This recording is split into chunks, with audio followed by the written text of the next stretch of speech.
Shalom, selamat malam Bapak Ibu, saudara-saudari yang dikasihi Tuhan. Kita bersyukur buat malam hari yang indah, buat malam yang luar biasa. Kita boleh kembali bertemu di dalam Maranatha Bible Study Online. Kita bersyukur kepada Tuhan untuk setiap pengajaran yang diajarkan. Bela ini boleh menjadi rema di dalam setiap kehidupan kita. Mari kita mau datang kepada Tuhan. Kita katakan pujian ini sebagai rasa syukur kita yang kita berikan kepada Tuhan Yesus. Haleluya Tuhan, terima kasih.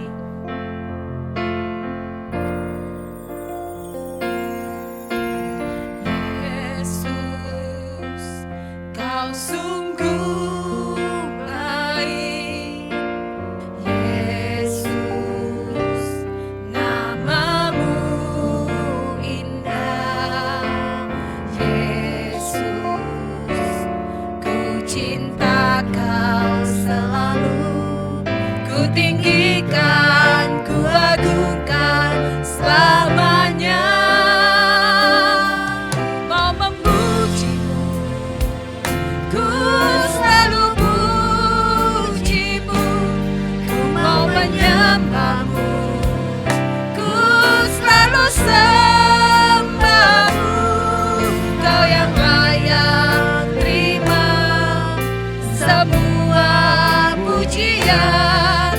Kemuliaan hanya bagi Tuhan. Mari dengan lebih sungguh katakan, Yesus kau sungguh baik.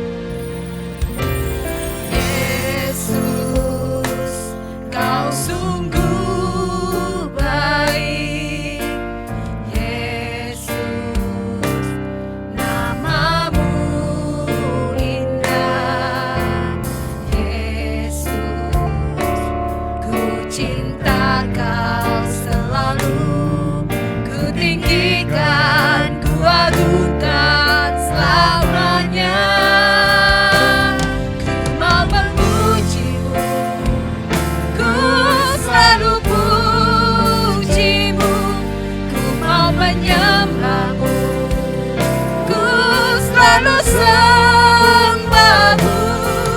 Kau yang layak terima sebuah pujian, kemuliaan hanya bagi Tuhan. Katakan ku mau memujimu, ku mau memujimu, kami selalu pujimu, kami sembah Engkau Tuhan, ku mau menyembah, kami selalu menyembah namamu, selalu sebab Engkau yang layak terima segala pujian.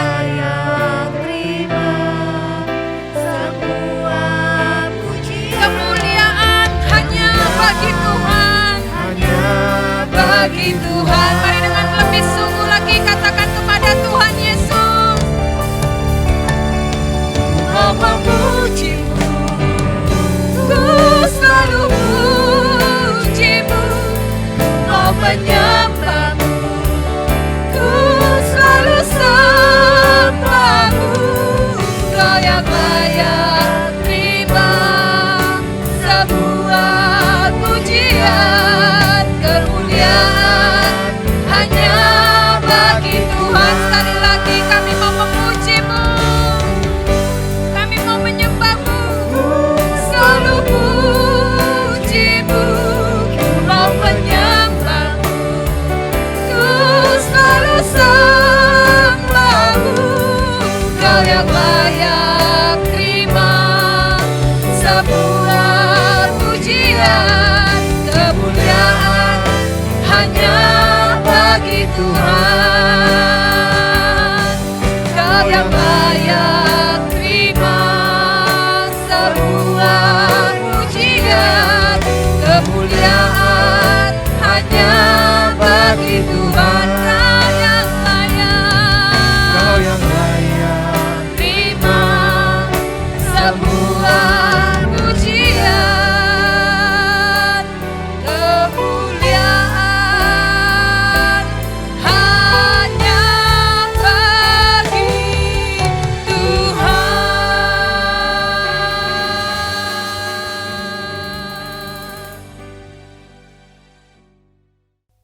Shalom saudara sekalian, kita jumpa lagi di dalam Maranatha Bible Study. Dan malam hari ini kita Dan sekali ini kita mau belajar sama-sama dengan judul teamwork. Nah, teamwork ini sangat dibutuhkan di dalam rumah tangga, di dalam perusahaan, di dalam negara, maupun di dalam gereja. Baik, sebelumnya kita berdoa lebih dahulu. Tuhan, kami berdoa, kami yang melihat dan kami yang sudah siap untuk dalam pelajaran ini, Tuhan berikan kami pengertian yang datang daripada Roh Kudus, supaya kami menjadi pelaku apa yang kami dengar, kami menjadi pelaku akan firman Tuhan. Karena hidup kami, patokan kami adalah firman Tuhan, dan Tuhan yang inginkan kami untuk hidup bekerja bersama-sama, bukan masing-masing. Terima kasih Tuhan. Kami mohon dalam nama Tuhan Yesus. Amin. Nah, saudara sekalian, teamwork ini sebetulnya kebalikan daripada kerja masing-masing. Nah, kebanyakan kita bekerja itu masing-masing. Nah, coba kita lihat tadi. Nah, saudara, apa artinya tim? Tim ini dalam bahasa Inggris itu ada yang membuatnya adalah together, everyone achieve more. Artinya adalah kalau kita bersama-sama, maka setiap kita yang ambil bagian akan mengalami kemajuan bersama lebih banyak lagi. Nah, saudara bisa lihat dalam gambar ini adalah teamwork di mana mereka menyeberang, akan ada masalah di sini. Nah, ini adalah yang kita butuhkan pada hari ini dan seterusnya. Baik itu dalam rumah tangga maupun dalam perusahaan, dalam negara maupun dalam gereja. Nah, kita batasi saja pada hari ini kita bicara hanya pada gereja saja dulu. Nah, saudara bisa lihat dalam gambar ini adalah teamwork yang sangat indah, di mana masing-masing bisa memikul beban untuk mencapai tujuan yang bersama dan akan mendapatkan keuntungan yang bersama lebih banyak. Nah, saudara sekalian, teamwork sebetulnya adalah suatu keterampilan. Jadi saudara, teamwork ini harus diusahakan. Teamwork ini tidak akan timbul sendiri kalau tidak diusahakan, kalau tidak dikelola, kalau tidak diberikan keterampilan atau pelatihan. Nah, kita biasanya manusia yang sudah jatuh dalam dosa, untuk menjadi satu tim itu mengalami kesulitan. Tetapi saudara sekalian, ingat, dan kalau sudah masih ingat, kemarin kita belajar tentang doktrin Alkitab, dan gereja adalah keluarga, dilambangkan sebagai keluarga. Nah, saudara, teamwork adalah keterampilan untuk bisa kerjasama. Jadi suatu skill, suatu keterampilan untuk bisa kerjasama di dalam sebuah tim, di dalam sebuah regu atau tim atau kelompok. Jadi ini adalah salah satu soft skill, yaitu satu kepandaian yang dari dalam yang harus dimiliki oleh setiap pengerja atau pelayan Tuhan atau pendeta atau rumah tangga atau yang ada pada sebuah organisasi. Apa itu organisasi? Saudara, organisasi artinya adalah kalau ada minimum dua orang sepakat untuk bekerja sama untuk mencapai tujuan bersama. Contoh, yaitu rumah tangga. Jadi suami dan istri adalah dua kerjasama menjadi sebuah teamwork yang indah. Mereka kerjasama untuk mencapai suatu tujuan. Tujuan keluarga atau rumah tangga sesuai dengan Maliaki pasal 2 adalah untuk mendapatkan keturunan ilahi. Jadi saudara, tujuan adalah supaya mendapatkan keturunan yang takut akan Tuhan. Nah, ini perlu suatu teamwork lagi. Nah, apalagi dalam sebuah gereja, dan gereja mempunyai sebuah tujuan, ya kan? Nah, saudara, gereja itu ada bukan sekedar, saya tidak ngomong tentang gereja terlalu banyak, karena itu sudah kita bahas dan kita yang lalu-lalu sudah bisa buka, ya, karena tujuannya adalah mempunyai sebuah target. Nah, jadi saudara, teamwork ini adalah keterampilan, sebuah skill, suatu keterampilan yang harus ada setiap pengerja atau yang terlibat di dalam organisasi itu. Nah, jadi saudara, di dalam gereja kita sebagai pemimpin, sebagai yang mengerjakan di dalam, engkau dan saya mesti bisa kerjasama, bukan main kelompok ini, dan mereka tidak bersatu dan mereka bersaing. Apalagi dalam Korintus, Alkitab mengatakan apa? Paulus mengatakan apa? Kalau kamu katakan, aku golongan Apolos, aku golongan Paulus, ya kan? Aku golongan apa lagi nih? Nah, saudara, artinya apa? Kamu masih kanak-kanak. Kanak-kanak kan model gitu kan, kelompok ini dengan kelompok itu, dan mereka bersaing dan mereka tidak bisa bersatu di dalam sebuah gereja. Nah, saudara, kita tidak boleh seperti itu. Bisa katakan amin. Nah, saudara, kita mau dipakai oleh Tuhan. Sudah kita lihat dalam mobil, balapan mobil. Kalau sudah pernah lihat, saya pernah lihat itu, mereka ketika mobil itu stop sebentar, mereka dengan cepat menggantikan roda, yang satu ini bagian apa lagi, ya kan, bagian, pokoknya semua itu, semuanya. Sehingga mereka tuh dalam waktu sekian menit, mungkin itu tidak lama, 1 menit mungkin, dan mobil itu jalan lagi untuk balapan. Nah, saudara, kita lihat di sini lagi adalah hal ini sangat penting, terutama dalam gereja ini sangat penting, mengingat untuk mencapai tujuan utama. Saudara ingat, gereja mempunyai tujuan utama. Tujuan utama kita bukan mendapatkan keuntungan, bukan untuk mengumpulkan harta benda, terutama lagi untuk pendeta mungkin, kita tidak di situ. Kita tujuannya tidak ada untuk miliknya pendeta, tidak ada, karena organisasi kita bukan seperti itu. Semuanya adalah milik denominasi. Jadi saudara, untuk mencapai tujuan utama, organisasi diperlukan kerjasama yang kompak antar setiap individu. Jadi saudara, ini adalah setiap individu, dari pimpinan yang di tengah sampai di bawah, sampai pada bawah sekali. Nah, jadi hard skill yang dimiliki oleh setiap tim saja tidak cukup. Jadi saudara, kita tidak cukup, oh kamu punya kepintaran S1 tadi kan, oh aku S2 tadi kan, hanya itu saudara tidak cukup. Tetapi kita perlu adanya namanya soft skill. Jadi ada kepandaian dari dalam batin, dari dalam hati, dari hati nurani.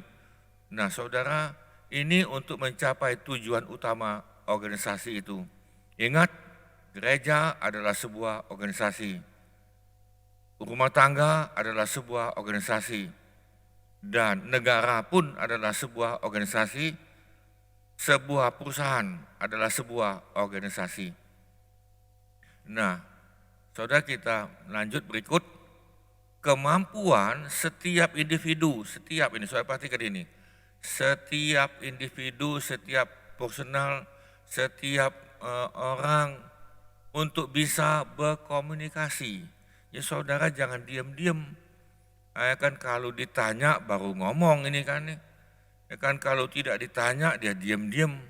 Jadi saudara, itu tidak bisa, kita bukan model paku, dan saudara kita mesti bisa berkomunikasi satu dengan yang lain. Dan muka kita pun jangan muka kayak bulldog. Saudara tahu bulldog itu? Setahun sekali senyum itu bulldog itu kan. Nah saudara, coba kita jadi satu lagi itu anjing lesi. Dia selalu goyang-goyang buntutnya, dia datang senyum-senyum itu kan tadi. Nah, dia tidak ada maksud apa, maksud itu mudah berkomunikasi. Dan saudara mudah mendengar.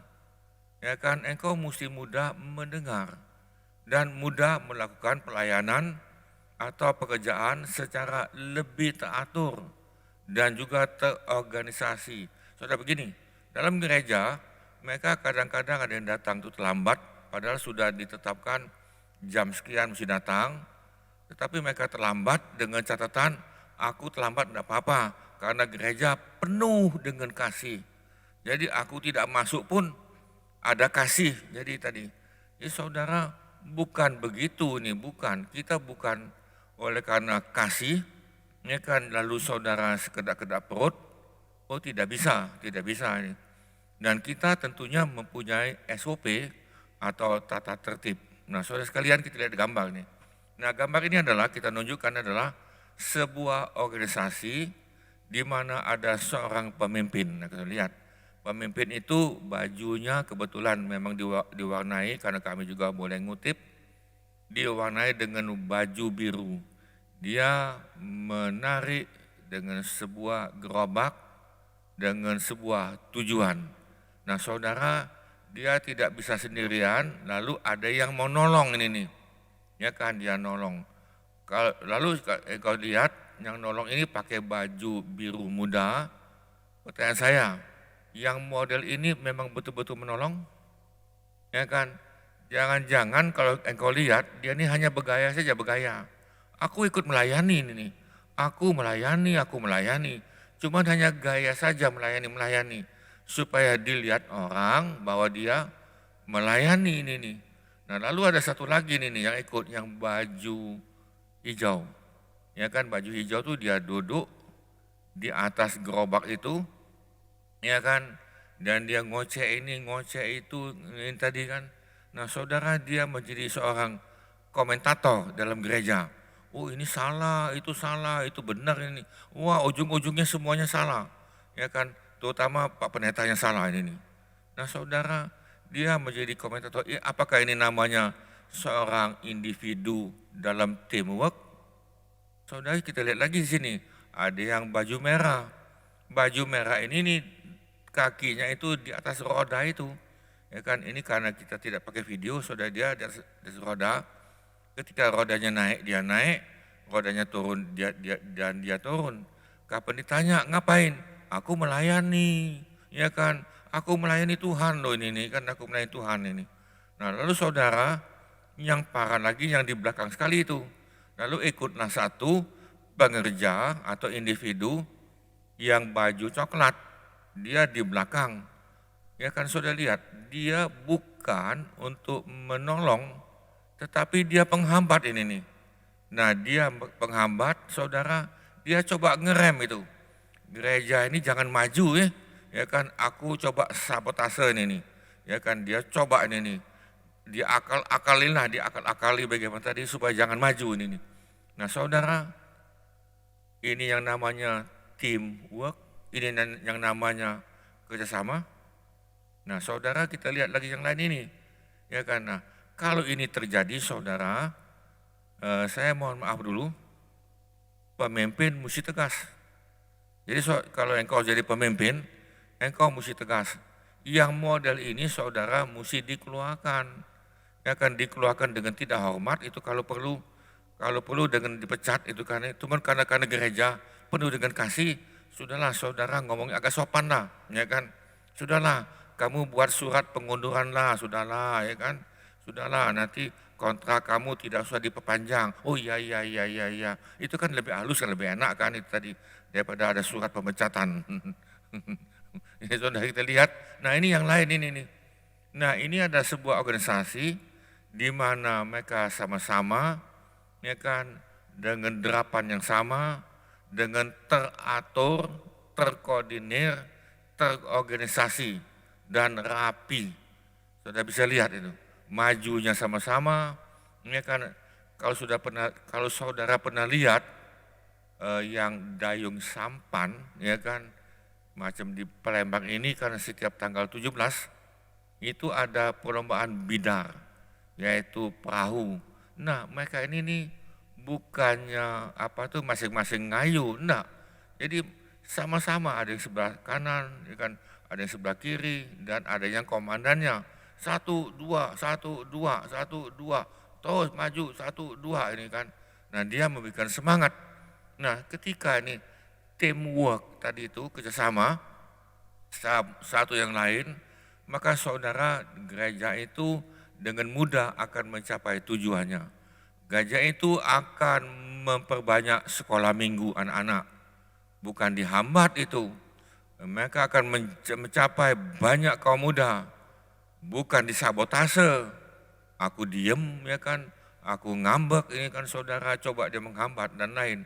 Nah saudara perhatikan baik-baik, gereja adalah sebuah organisasi milik Tuhan Yesus. Kepalanya adalah Tuhan Yesus. Kalau saudara termasuk menghambat, saya minta maaf dulu. Engkau sebetulnya berhadapan dengan Tuhan Yesus.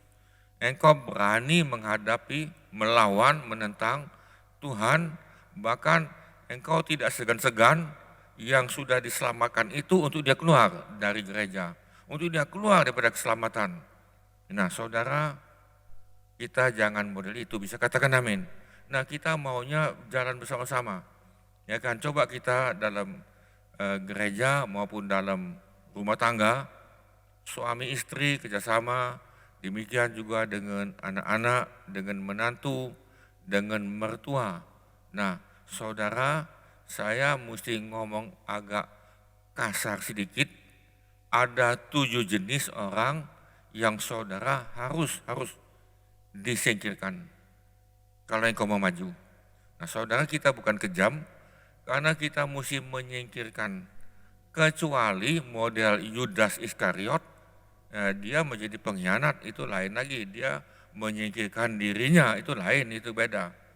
Nah saudara, kita lihat yang satu dalam tim saudara, ya kan, dalam regumu jangan ada yang pesimis. Suami istri pun sama, jangan nanti istrinya itu pesimis, suaminya optimis. Nah yang menjadi masalah adalah kalau suami istri semuanya sama-sama pesimis. Nah itu sudah ludeslah semua habis. Jadi saudara, engkau tidak bisa memasukkan dalam tim saudara orang yang pesimis. Oh ini tidak bisa, oh ini payah, ini susah itu kan.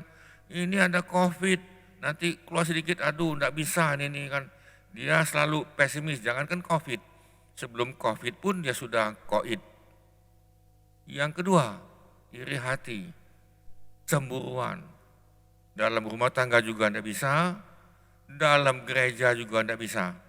Apalagi saudara di dalam satu tim, apalagi kita dalam satu organisasi gereja, sidang jemaat Allah ini. Nah saudara, satu yang lain tidak bisa iri hati. Kalau engkau masih iri hati saudara, sebetulnya engkau jangan naik ke atas, tetapi biasanya dia ini mau naik atas ini nih. Nah dia sebetulnya terluka sejak kecil dan dia belum disembuhkan. Dia belum merasakan kasih Bapak rohani, Bapak jasmani maksudnya. Dia belum merasakan kasih Bapak jasmani. Dia masih terluka. Nah, bagaimana engkau akan mendapatkan kasih Bapak rohani? Saudara, yang ketiga itu ada tukang gosip, provokator yang suka mengompori, ya kan? Wah dia ngomong saudara ini. Nah saudara, yang model ini tidak bisa, ya kan, sama sekali tidak bisa. Kemudian ada lagi pengkhianat, nusuk dari belakang, atau petualangan. Nah dia ini menjadi pengerja petualangan pekerjaan ini. Saudara, ada lagi itu petualangan dalam pekerjaan. Dia lompat sini, dia lompat situ. Saya boleh katakan agak tidak enak. Petualangan itu kalau boleh saya katakan tidak beda jauh dengan pelacur. Tujuan pelacur adalah mendapatkan duit. Dia tidak peduli apapun, tapi yang penting aku dapat duit. Nah saudara, nanti kita lihat ke bawah juga ada. Nah dia jadi pengkhianat ini nih.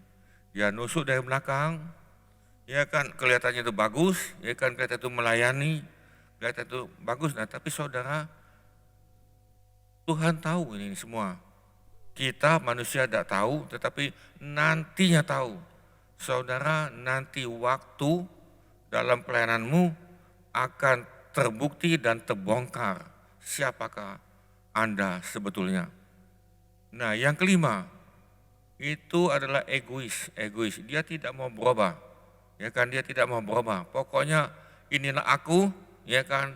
Aku udah banyak ngomong, aku udah mau dengar, aku udah mau terima apapun. Inilah aku tadi. Dia egois. Nah, saudara, orang model ini sekali lagi harus disingkirkan. Yang 6, yang terus menerus mengkritik komentator, ya kan, ini salah lah, itu salah, ini salah, ya kan, semuanya salah.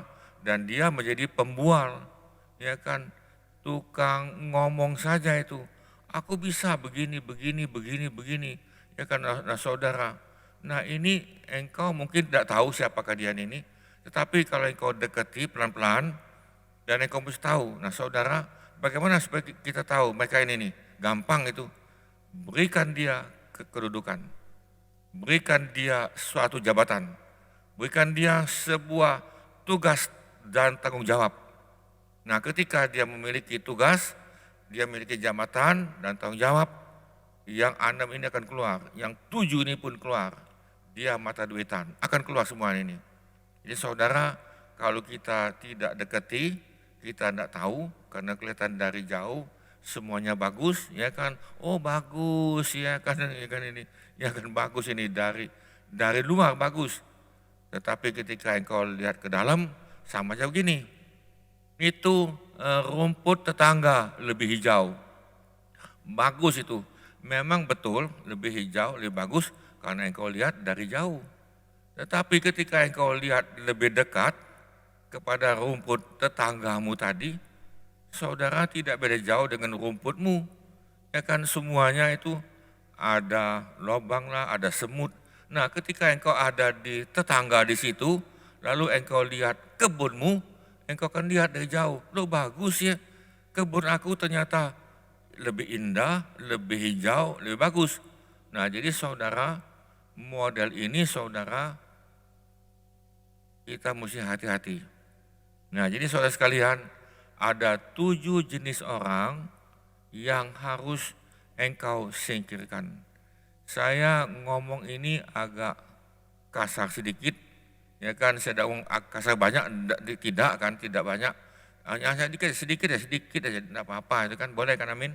Jadi saya ngomong kasar sedikit, supaya saudara berdenyitnya sedikit, ya bukan banyak itu kan ya. Nah, lalu kalau engkau merasa seperti ini, oh ini ngomongin saya kok ini nih, ya kan, saya tersinggung loh ini nih, saya tidak mau lihat lagi ini nih, wah ini nih apaan ini, ngomongin saya nih. Saya jawab, saudara, engkau sebetulnya lagi sakit, engkau perlu bertobat. Saya ambil contoh lagi ini nih, satu hari saya mandi, saya tahu tubuh saya sehat, saya tidak kemana-mana, saya tahu sehat. Ketika saya mandi, saudara, apa yang terjadi? Ternyata di jari saya, jari kaki itu ada yang pedih, kena air, pedih. Loh saya ini bingung ini nih, kenapa pedih ini nih? Apakah saya jalan tadi tersandung batu, tetapi saya pakai sepatu kemana-mana saya pakai sepatu, ya kan? Jadi tidak mungkin kaki saya kena batu atau kena kaca, tidak mungkin itu, tidak mungkin ini. Tapi saudara, karena itu pedih, lalu saya stop sebentar, saya lihat, oh ternyata di kaki saya itu, ternyata itu ada apa itu nama itu, ada apa itu, ada kudis itu, apa kudis atau apa, kutu apa itu, kutu apa nama itu, kutu air itu kan. Nah lalu saya tahu, oh ada kutu air, jadi itulah yang membuat pedih dan itu memang terbelah.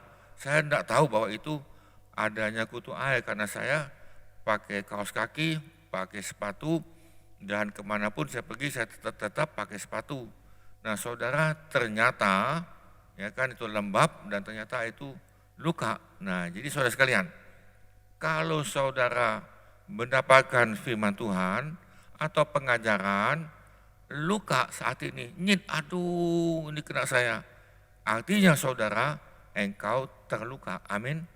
Ketika engkau terluka saudara, jangan nyalain tuh yang ngomong itu yang salah, kan ditunjuk itu, Ya kan itu pendeta itu yang salah. Saudara coba lihat ke dalam, ya kan lihat ke dalam ini nih. Artinya ada terluka, saudara ada terluka. Nah, kalau engkau terluka, saudara obati. Jadi saya waktu kaki saya tadi ada kutu air, saudara bukan saya diam-diam itu enggak.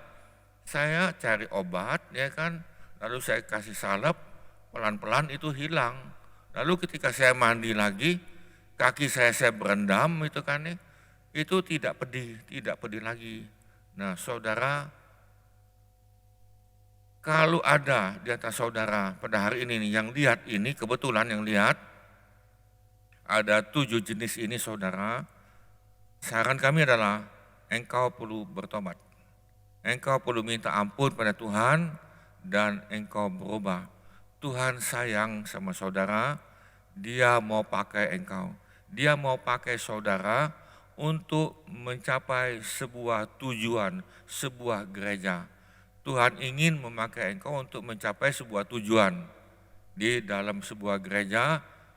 Nah ini saudara, nah kita lihat di sini saudara, kita lihat Galatia. Galatia ini sudah tahu kalau Galatia, terutama Galatia 5, itu tentang kedagingan dan tentang dipimpin oleh kedagingan atau dipimpin oleh Roh Kudus. Kita lihat di sini. Tetapi jikalau kamu saling menggigit dan saling menelan, awaslah supaya jangan kamu saling membinasakan. Saudara bisa lihat di sini. Yang satu gigit satu, aku ini benar ini kan nih. Lalu dia menfitnah yang lain, lalu saling menelan, lalu saudara ini saling membinasakan. Saya ambil contoh lagi ini nih.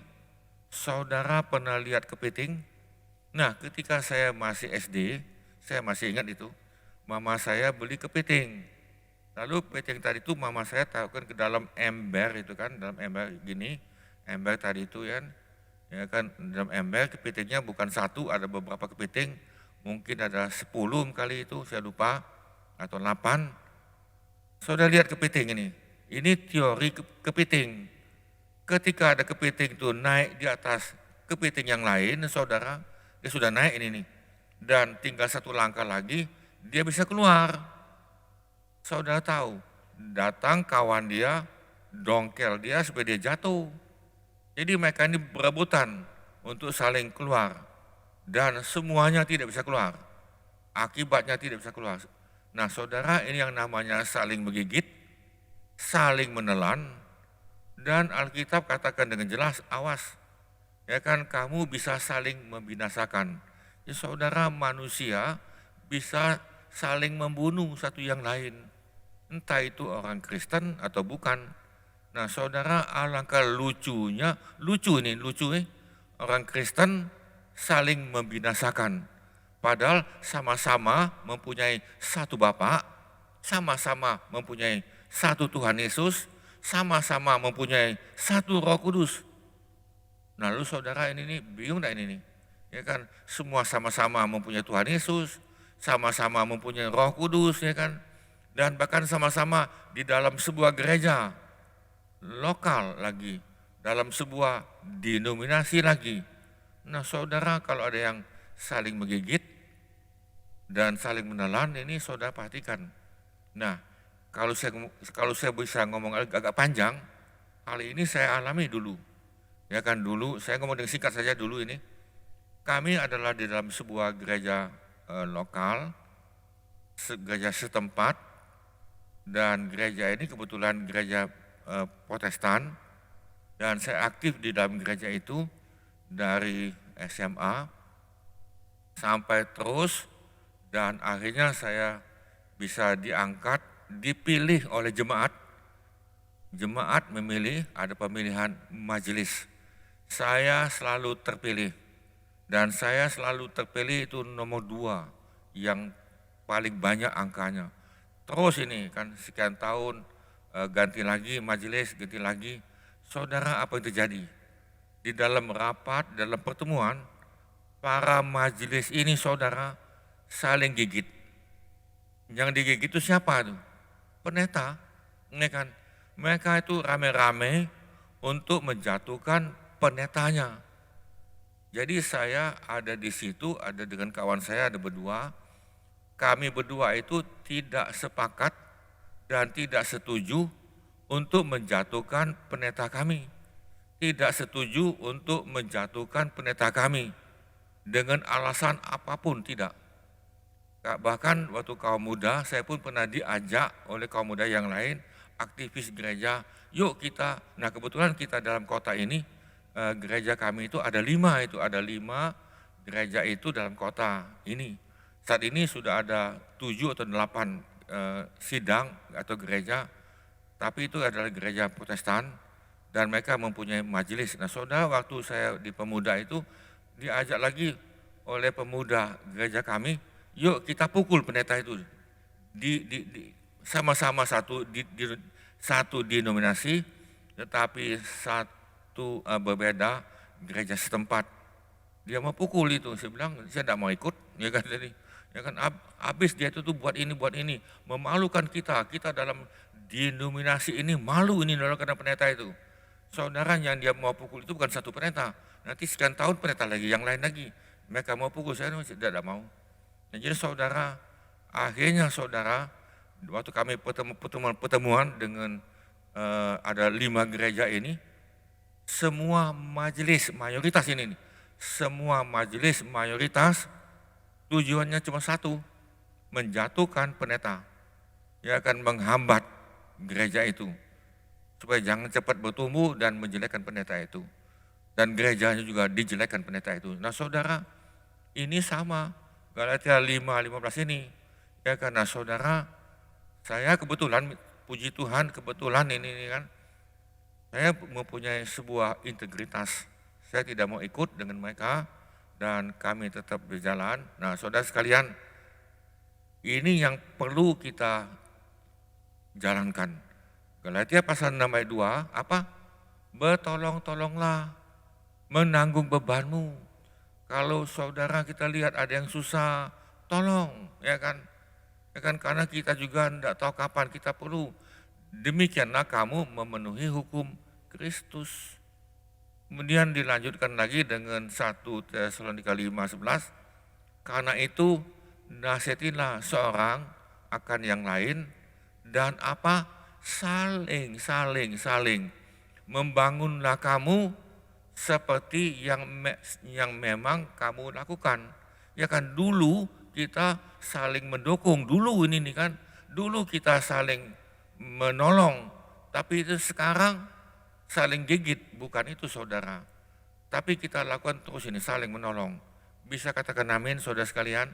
Dan kalau kita lihat lagi dalam Galatia pasal 6 lagi, saya lupa ayat berapa, atau Galatia pasal 5, dikatakan hendaklah kamu dipimpin oleh Roh Kudus. Kalau kita saling gigit, saling mendongkel kayak teori kepiting, itu saudara, engkau dipimpin oleh kedagingan. Nah, kita melayani oleh karena kedagingan. Itu tidak salah saudara, saya katakan tidak salah. Tetapi kita jangan stop kedagingan, kita terus dipimpin oleh Roh Kudus. Kalau engkau lihat, itu dalam Injil, yaitu dalam Kisah Rasul, bagaimana mereka dipenuhi dengan Roh Kudus dan mereka dipimpin oleh Roh Kudus. Jadi saudara, kalau Galatia 6 ini, Tesalonika dan yang lain, itu semuanya adalah dalam Korintus juga sama, dipimpin oleh Roh Kudus. Nah, kalau kita dipimpin oleh Roh Kudus, saudara perhatikan baik-baik, kita bisa bekerja sama. Kita kerjasama walaupun berbeda, ya kan? Itu ada istilahnya tadi, itu adalah diversity in unity. Artinya adalah kita berbeda-beda, tetapi kita saling melengkapi dan untuk bersatu untuk mencapai sebuah tujuan. Bisa katakan amin. Nah, Tuhan berkati, kami harapkan saudara, biarlah kita saling menolong dalam sebuah teamwork yang sangat bagus, sehingga kita semua sama-sama bisa maju dan semua sama-sama bisa lebih banyak dalam pelayanan dan hasilnya lebih besar. Kita berdoa. Tuhan, kami yang dengar ini, biar kami bisa menciptakan Dan kami mau menciptakan dengan campur tangan Tuhan, Roh Kudus, supaya kami menjadi suatu teamwork yang sangat kerjasama, sehingga kami akan memenuhi saling kebutuhan kami. Kami memenuhi hukumnya Tuhan Yesus atau firman Tuhan. Terima kasih Tuhan. Saudara sekalian, biarlah kita semuanya menerima terimalah sukacita, damai sejahtera dan berkat daripada Tuhan, dan roh kerjasama, roh untuk saling menolong, untuk saling merendahkan diri seperti Yesus Tuhan menjadi bagian kami semuanya mulai saat ini sampai selama-lamanya. Di dalam nama Tuhan Yesus kami mohonkan. Amin. Amin saudara sekalian, Tuhan memberkati. Sampai jumpa minggu depan, kita akan nyambung dengan judul teamwork lagi. Tuhan berkati, amin. Terima kasih buat semua Bapak Ibu, saudara-saudari yang sudah menyaksikan Maranatha Bible Study pada malam hari ini. Biarlah pengajaran yang baru kita dengar bukan sekedar kita dengar, tapi boleh kita lakukan di dalam setiap kehidupan kita. Mari kita mau datang kepada Tuhan, katakan pujian ini kepada Tuhan. Terima kasih Tuhan sebab Kau layak terima pujian. Sebab Kau layak terima pujian, sebab Kau layak terima pujian, sebab Kau layak kuagungkan Yesus, Raja di atas segala raja, sebab Kau layak terima pujian, sebab Kau layak terima pujian, sebab Kau layak kuagungkan Yesus, Raja di atas segala raja, sebab Kau layak terima pujian, sebab Engkau layak menerima pujian kami Yesus, sebab Engkau layak kami agungkan Yesus, agungkan Yesus, Raja di atas segala raja, Raja di atas segala raja.